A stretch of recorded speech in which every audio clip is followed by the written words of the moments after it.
बिस्मिल्लाहिर्रहमानिर्रहीम। अस्सलाम वालेकुम। होपफुली सब खैरियत से मज़े में हो गए। मेरे किचन में आज बन रहे हैं गुड़ वाले चावल, जो कि बहुत मज़े के बनते हैं। बिना किसी टाइम वेस्ट किए रेसिपी को करते हैं स्टार्ट।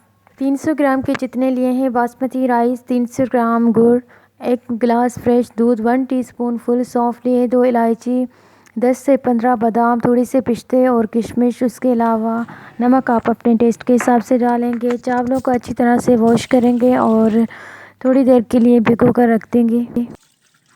हाफ कप के जितना लिया है सोया सुप्रीम का कुकिंग ऑयल। इलायची को करते हैं फ्राई। इलायची को फ्राई करने के बाद थोड़ा सा दूध डाल देंगे ताकि इलायची जल ना जाए। अब यहाँ पर ऐड करते हैं 1 टेबल स्पून फुल सौंफ और 1 गिलास फ्रेश दूध, 1 गिलास पानी। इन चीज़ों को अच्छी तरह से मिक्स करेंगे।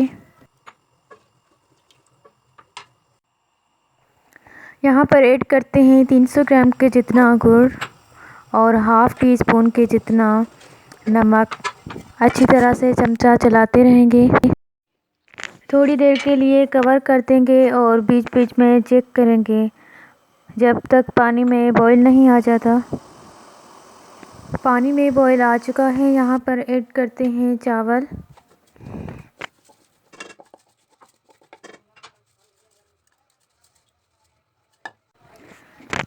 मिक्स करने के बाद यहाँ पर ऐड करते हैं बादाम और पिस्ते, किशमिश।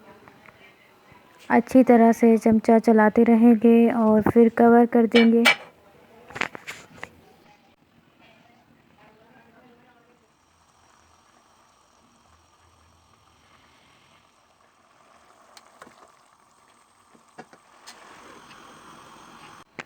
सिक्स टू 7 मिनट्स के लिए दम पर रख देंगे चावलों को। दम कंप्लीट हो गया है। चावलों को चेक करते हैं। माशाल्लाह बहुत प्यारा कलर आया है।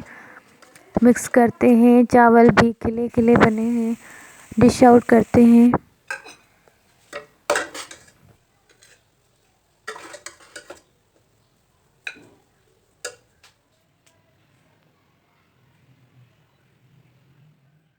बहुत ही अच्छी तरह से गुड़ वाले चावल तैयार हैं। आप भी ज़रूर ट्राई करिएगा। वीडियो अच्छी लगे तो लाइक और सब्सक्राइब करिएगा। Thank you for watching. अल्लाह हाफिज़।